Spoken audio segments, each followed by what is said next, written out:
नमस्कार दोस्तों, मेरा नाम है विमल सिंह बालाजी। स्टडी अड्डा में आपका स्वागत है। सुपर टेट लेखपाल 2022 के लिए सेट आपको हम प्रैक्टिस करा रहे हैं। तो जीके जीएस का 15 नंबर सेट हम देखेंगे। इसी से पहले 15 नंबर सेट के अंदर हिंदी के प्रश्न देखे थे। यदि नहीं देखे हो, साइड में आई बटन पिछला वाला वीडियो आपको मिल जाएगा। तो चलिए शुरू करते हैं प्रश्न नंबर 1 से।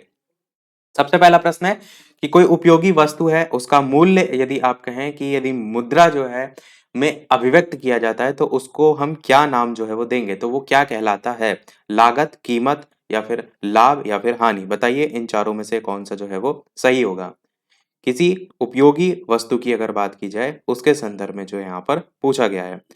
आंसर की बात करते हैं इन चारों में, तो अर्थशास्त्र में किसी भी वस्तु का मूल्य यदि मुद्रा में अभिव्यक्त किया जाता है तो उसे हम कहते हैं उसकी प्राइस वैल्यू, यानी उसकी कीमत कहते हैं। तो हिंदी में कीमत आपका बी वाला ऑप्शन सही होगा। दूसरा प्रश्न है, भारतीय अर्थव्यवस्था है एक मजदूर बहुल अर्थव्यवस्था, पूंजी बहुल अर्थव्यवस्था, विक्रय आधिक अर्थव्यवस्था या खाद्य बहुल अर्थव्यवस्था? कौन सा इनमें से जो है वो सही होगा? तो भारतीय अर्थव्यवस्था की बात करें तो इन चारों में से आपका लेबर की जो श्रेणी है उसमें आती है, जिसको हम कहते हैं लेबर एबंडेंट इकोनॉमी, और हिंदी में हम इसे कहते हैं श्रमिक बहुल अर्थव्यवस्था। तो आपका इन चारों में से अगर देखेंगे श्रमिक के संदर्भ में, तो पहला ऑप्शन ही मजदूर बहुल अर्थव्यवस्था लिखा हुआ है, यही आपका सही हो जाएगा। अगला प्रश्न है, सरकार की संघीय रूप का एक उत्कृष्ट उदाहरण जो है इनमें से क्या है? United state of America, United kingdom, Sweden या फिर फ्रांस? संघीय रूप का एक उत्कृष्ट उदाहरण आपसे जो है वो पूछा गया है, तो बताइए कौन सा इनमें से जो है वो सही होगा। आंसर की बात करते हैं इन चारों में से, तो यूनाइटेड स्टेट ऑफ अमेरिका आपका पहला ही ऑप्शन यहाँ पर सही होगा। अमेरिकी जो राज्य व्यवस्था है वो संघीय ढांचे का आप कह सकते हैं उत्कृष्टतम उदाहरण में जो है आएगा। अगला, अवसादी सेल का सबसे अच्छा स्रोत मैंने बताया था कि चट्टानों से एक ना एक क्वेश्चन बहुत बार रिपीट हो जाता है, तो ये चीज आपको क्लियर होनी चाहिए। आग्नेय, अवसादी और रूपांतरित तीनों के जो एग्जाम्पल हैं, तो चूना पत्थर, ग्रेवो, मार्बल, ग्रेनाइट, चार ऑप्शन दे रखे हैं। बताइए इनमें से अवसादी सेल का सबसे अच्छा ज्ञात उदाहरण जो है वो कौन सा है? आंसर की बात करते हैं इन चारों में से, तो आपका ऑप्शन यहाँ पर चूना पत्थर जो है वो पहला वाला ही ऑप्शन जो है, ये वाला ऑप्शन जो है वो सही हो जाएगा। अवसादी जो चट्टाने हैं उसमें आपका जो है ये आता है, और चूना पत्थर जो है इसमें 50% से अधिक कैल्शियम कार्बोनेट की जो मात्रा है वो जो है वो होती है। शॉर्ट में मैंने सी लिख दिया है, कैल्शियम कार्बोनेट। आपका जो अवसादी चट्टान है उसमें बलुआ पत्थर के अलावा, मतलब नहीं, चूना पत्थर के अलावा बलुआ पत्थर, स्लेट और भी इस प्रकार से एग्जाम्पल आते हैं। अगला, इनमें से उपयोग के बाद किसे पुनर्चक्रित जो है वो किया जा सकता है, ये आपसे पूछा गया है। पेट्रोल तो आपको उड़ जाता है, प्लास्टिक, मोमबत्ती, माचिस की तीली? कौन सा इनमें से जो है वो सही होगा? किसके उपयोग के बाद उसे जो है वो पुनर्चक्रित जो है वो किया जा सकता है? आंसर की बात करते हैं इन चारों में से, तो आप क्या कहेंगे? जो प्लास्टिक है उसका एक बार टूट भी जाता है तो वापस से गलाकर फिर से बना दी जाती है, तो रीयूज की अगर बात करें तो पुनर्चक्रित के अंतर्गत प्लास्टिक आपका ऑप्शन यहाँ पर सही होगा। अगला है, रेडियो एक्टिविटी की खोज जो है वो किसने की? Madam Curie, Pierre Curie, Henri Becquerel या फिर हेनरी रदरफोर्ड? बताइए कौन सा इनमें से सही होगा। रेडियो एक्टिविटी की खोज जो है वो इनमें से किसने जो है वो की? आंसर की बात करते हैं इन चारों में से, तो आपका हेनरी बैकरल जो है, और ये तो आपको याद ही रखना है। मैडम क्यूरी की अगर आपसे पूछा जाए तो इन्होंने जो है वो रेडियम, पोलोनियम, इन सब की खोज जो है वो की थी। तो आंसर यहाँ पर हेनरी बैकरल जो है वो सही होगा, रेडियो एक्टिविटी की खोज। अगला प्रश्न है, शनि के चारों ओर की जो रिंग होती है उसके संदर्भ में पूछा गया है कि सेल की एक ठोस चादर होती है, अरबों हिम आवृत सेल कणों से बनती है, द्रव होती है, गैसीय होती है? कौन सा इनमें से जो है वो सही होगा? आंसर की बात करते हैं तो शनि के चारों ओर आप, अच्छा एक क्वेश्चन तो ऐसे ही बन जाता है आपका कि इनमें से किस ग्रह के चारों ओर आपको जो है वो रिंग देखने को मिलती है, इस तरीके से आपको प्रश्न देखने को मिलता है, तो आपको याद रखना है शनि ग्रह में जो है आपको देखने को मिलती है। अब दूसरा जो यहाँ पर प्रश्न पूछा गया है कि जो ये रिंग होती है इसी के संदर्भ में, कि ये इनमें से होती क्या है, तो आप क्या कहेंगे? अरबों हिम आवृत जो सेल कण होते हैं उनसे जो है ये बनती है, तो आपका ऑप्शन सेकंड वाला यहाँ पर सही होगा। अगला 33 प्रश्न है, भारत में तंबाकू की प्रचुर पैदावार उन क्षेत्रों में होती है जो सैलयुक्त, शुष्क और बलुई, गर्म गर्म और नम, ठंडे और सैलयुक्त हैं। तो तंबाकू की प्रचुर पैदावार के लिए कौन सी स्थिति इनमें से सबसे बेहतर जो है वो होती है? आंसर की बात करते हैं इन चारों में से, तो आपका ऑप्शन यहाँ पर गर्म और नम जलवायु जो है ये आपका सही होगा। तम्बाकू की खेती के लिए ये जो है आपकी जो स्थिति है वो सबसे बेस्ट होती है। और पौधे की वृद्धि के लिए अगर कहें तो चमकीली धूप, स्वच्छ मौसम, ये सभी अनुकूल दशाएं जो है वो होती हैं।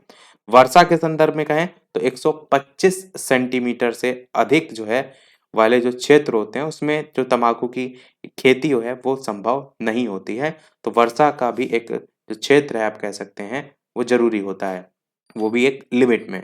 अगर बात करें तम्बाकू की खेती में सर्वाधिक देश राज्यों में कौन आता है, तो आपका आंध्र प्रदेश का नाम देखने को मिलता है। तो आंध्र प्रदेश यहाँ पर मैंने शॉर्ट में लिख दिया।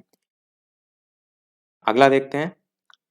अगला प्रश्न आपका है कि इनमें से क्या वायुमंडलीय जो दाब है उसका यूनिट है? डाइन, वॉट, न्यूटन, बार, बताइए कौन सा इनमें से सही होगा? वायुमंडलीय दाब जो है उसका यूनिट। आंसर की बात करते हैं इन चारों में से, तो वायुमंडलीय जो दाब है इसके अगर एसआई मात्रक की बात करें तो एसआई मात्रक जो है ये इसका होता है बार। तो डी वाला आपका ऑप्शन यहाँ पर जो है वो सही होगा। अगला आपका है प्रश्न कि मानसून की शुरुआत में बोई जाने वाली जो फसल है उनको हम किस नाम से जानते हैं?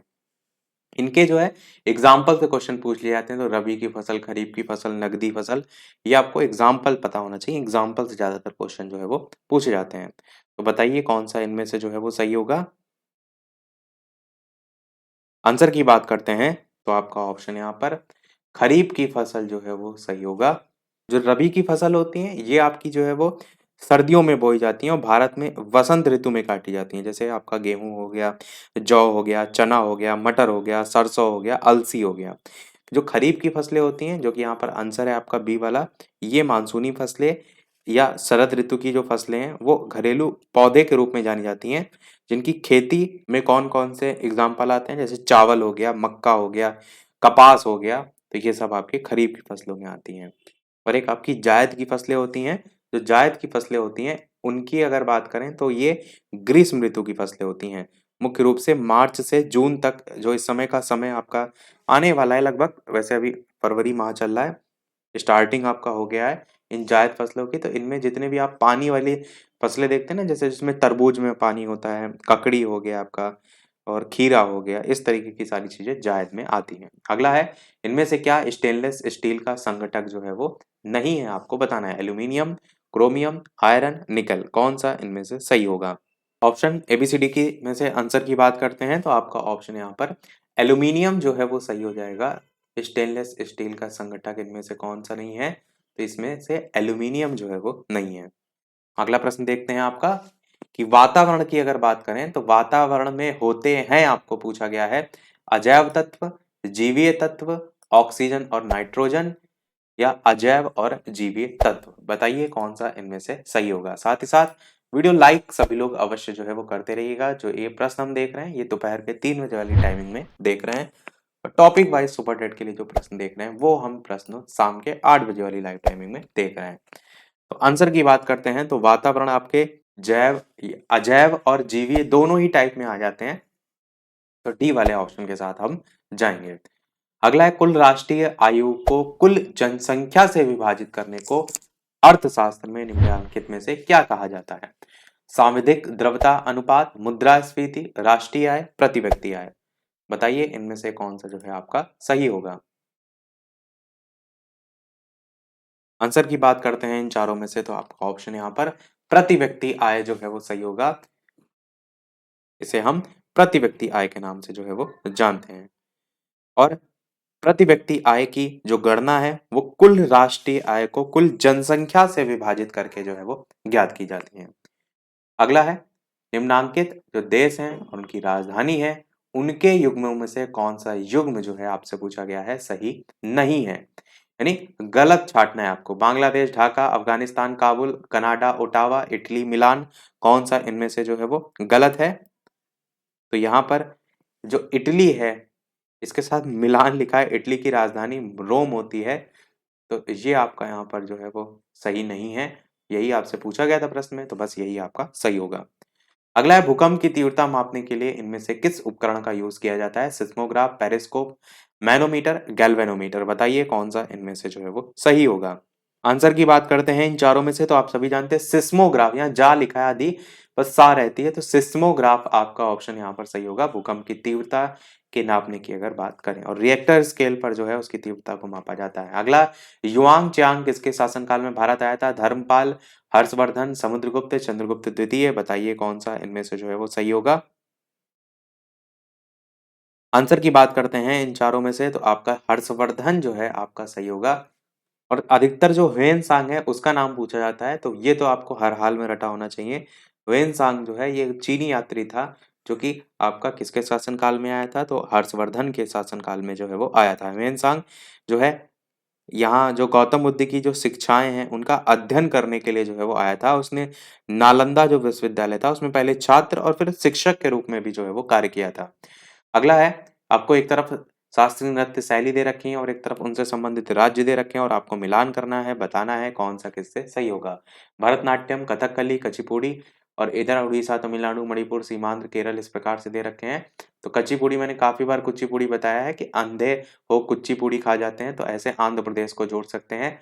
और अगर इधर देखेंगे, तो यहाँ पर आंध्र ना दे करके सीमांध्र दिया हुआ है, तो ये हम जो है वो 4th वाले से जो है वो मैच करेंगे। उसके बाद आपका कथकली जो है, ये आपका कहाँ? तो ये आपका जो है केरल में होता है, तो ये आपका बी वाला 5th वाले से मैच हो जाएगा। अब देखिए 5 और 4 किसमें है? तो ये सेकंड वाले में, आंसर आपका सेकंड वाला ऑप्शन ही यहाँ पर सही होगा। और जो ए वाला ऑप्शन है भरतनाट्यम, ये भी आपका किससे मैच हो जाएगा? तो तमिलनाडु से मैच हो जाएगा। तो यही आपका ऑप्शन जो है वो सही होगा। अगला देखते हैं आपका, फोटोग्राफी जो प्लेट होती हैं, उसमें सिल्वर हैलिडो का यूज़ किया जाता है। क्यों यूज़ किया जाता है? क्योंकि वे प्रकाश से अपवंचित होते हैं, बिल्कुल रंगहीन होते हैं, हाइपो सॉल्यूशन में घुलनशील होते हैं, या फिर वायु जो है उसमें ऑक्सीकृत होते हैं। बताइए कौन-सा इनमें से जो है वो सही होगा? आंसर की बात करते हैं, तो आपका ऑप्शन यहाँ पर प्रकाश से अपवंचित होते हैं। पहला वाला ऑप्शन यहाँ पर सही होगा, इसलिए यूज़ किया जाता है किसका? हैलिडो का, सिल्वर हैलिडो का यूज़ किया जाता है। अगला देखते हैं आपका प्रश्न कि टेट्रा इथाइल लेड, जिसको हम टीईएल के नाम से जानते हैं शॉर्ट में, इसको किस नाम से हम जानते हैं? एक एंटीऑक्सीडेंट, या एक एंटी नॉक यौगिक, या फिर एक रिडक्टेंट, या फिर इनमें से कोई नहीं। तो बताइए कौन सा इनमें से जो है वो सही होगा। Tetra ethyl lead. आंसर की बात करते हैं इन चारों में से, तो आपका एक एंटी नॉक यौगिक है, उसके रूप में जाना जाता है। फुल फॉर्म भी जरूर ध्यान रखिएगा, ऐसे टीएल की फुल फॉर्म भी आपसे पूछी जा सकती है, टेट्रा इथाइल लेड। अगला है, बैंकिंग वातावरण में प्रयोग होने वाला जो टर्म होता है एनपीए, इसका फुल फॉर्म क्या होता है? Not profitable assets, net performing assets, या फिर नॉन परफॉर्मिंग एसेट्स, या फिर न्यू पोटेंशियल अकाउंट्स। कौन सा इनमें से सही होगा? आंसर की बात करते हैं इन चारों में से, तो नॉन परफॉर्मिंग एसेट्स जो है, ये आपका ऑप्शन सी वाला सही हो जाएगा। तो इसको ध्यान रखिएगा, क्योंकि अभी थोड़ा बहुत स्टार्टअप्स काफ़ी जो है वो बिल्डअप हो रहे हैं, तो इस प्रकार के प्रश्न भी आपसे पूछे जा सकते हैं। अगला है, भारतीय संविधान में निम्नलिखित में से किस मौलिक अधिकार की गारंटी नहीं है? समानता, स्वतंत्रता, संपत्ति, या शोषण के विरुद्ध अधिकार। कौन-सा सही होगा? तो आप सभी जानते हैं संपत्ति का जो अधिकार है वो मौलिक अधिकार से हटा दिया गया है, और इसे अब कानूनी अधिकार जो है वो दे दिया गया है। क्वेश्चन काफ़ी बार मैंने आपको बताया भी है, 300 ए जो है उसमें अब इसे शामिल कर दिया गया है। अगला है, कौन-सा वायसराय जिसके शासन के दौरान भारत सरकार ईस्ट इंडिया कंपनी के हाथों से स्थानांतरित करके ब्रिटिश क्राउन को सौंप दी गई? Lord Canning, sir John Lawrence, Lord Elgin, या फिर लॉर्ड मेयो। कौन-सा इनमें से सही होगा? ऑप्शन एबीसीडी में से आंसर की बात करते हैं, तो आपका ऑप्शन यहाँ पर पहला वाला ही, यानी कि लॉर्ड कैनिंग जो है आपका बिल्कुल सही हो जाएगा। लॉर्ड कैनिंग के द्वारा भारत सरकार ईस्ट इंडिया कंपनी के हाथों से स्थानांतरित करके ब्रिटिश क्राउन को सौंप दी गई। अगला है, कर्क रेखा इनमें से किस गुजरती है? भारत और सऊदी अरब, भारत और ईरान, ईरान और पाकिस्तान, इनमें से कोई नहीं। तो बताइए इनमें से कौन सा जो है वो सही होगा? कर्क रेखा इनमें से कहाँ से होकर गुजरती है? तो भारत तो आप सभी जानते ही हैं। भारत के अलावा अगर बात करें, तो 2 ऑप्शन यहाँ पर दे रखे हैं, एक ईरान वाला, एक सऊदी अरब वाला। तो पहला वाला ही आपका ऑप्शन सही होगा, भारत और सऊदी अरब से होकर के कर्क रेखा गुजरती है। और काफ़ी बार मैंने बताया भी है इसकी ट्रिक, कर्क रेखा से होकर गुजरने वाले राज्यों की। अगला है, एक तरफ आपको मंदिर दे रखे हैं और एक तरफ उससे संबंधित राज्य दे रखे हैं। आपको सही मिलान करना है और बताना है कौन सा किससे जो है वो मैच होगा। 4 मंदिर में से अगर सबसे ज़्यादा प्रमुख की बात करें तो लिंगराज, दिलवाड़ा ये दोनों ज़्यादातर पूछे जाते हैं। तो कौन-सा किससे मैच होगा? देखिए, जो लिंगराज मंदिर है ये आपका उड़ीसा में है, तो ये तो आपका फर्स्ट वाले से मैच हो जाएगा। और जो दिलवाड़ा मंदिर है, ये आपका कहाँ पर स्थित है? तो ये राजस्थान में है, तो ये फोर्थ वाले से मैच हो जाएगा। तो 4 और 1 देखिए किसमें है? ये आपका डी वाले ऑप्शन में है, तो ये डी वाला आपका ऑप्शन यहाँ पर जो है वो सही होगा। बृहदेश्वरा जो मंदिर है, ये आपका तमिलनाडु में है, इस प्रकार से सेकंड वाले से मैच होगा। और बचा आपका एक थर्ड वाला ऑप्शन कर्नाटक, जो हम्पी ग्रुप ऑफ मॉन्यूमेंट्स हैं, ये आपका कर्नाटक में है, तो इस प्रकार से डी वाला ऑप्शन सही हो जाएगा। हैं चारों इंपॉर्टेंट, पर अगर आप देखेंगे सबसे ज़्यादा तो लिंगराज मंदिर और दिलवाड़ा मंदिर जो है वो ज़्यादातर पूछे जाते हैं। अगला और इस वीडियो का लास्ट प्रश्न देखते हैं।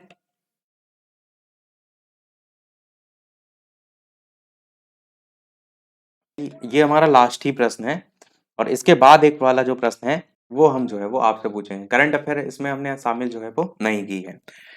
तो अब इस वीडियो का प्रश्न, जैसा कि सभी वीडियो में हम आपसे एक नए के प्रश्न पूछते हैं, इसके अलावा चैनल पर नए हो तो सब्सक्राइब करके अवश्य जुड़ जाइएगा और वीडियो पसंद आए तो लाइक, शेयर और सब्सक्राइब जरूर करते रहिएगा। तो ये आपका इस वीडियो का प्रश्न है जिसका आंसर वीडियो के मेन कमेंट में आपको बताना है कि मानव शरीर में निम्नलिखित तत्व की प्रचुरता है। Iron, oxygen, carbon, nitrogen. Option ABCD में से कौन सा सही होगा? अपना आंसर वीडियो के मेन कमेंट में टाइप करके बताइएगा। लाइव टाइमिंग मैंने ऑलरेडी आपको बता दी, दोपहर के 3 बजे और शाम के 8 बजे। तो लाइव आकर भी वीडियो आप देख सकते हैं। तो आज के वीडियो में फिर इतना ही रखते हैं। मिलते हैं अगले वीडियो में कुछ नए प्रश्नों के साथ, नए टॉपिक के साथ। तब तक के लिए नमस्कार, जय हिंद।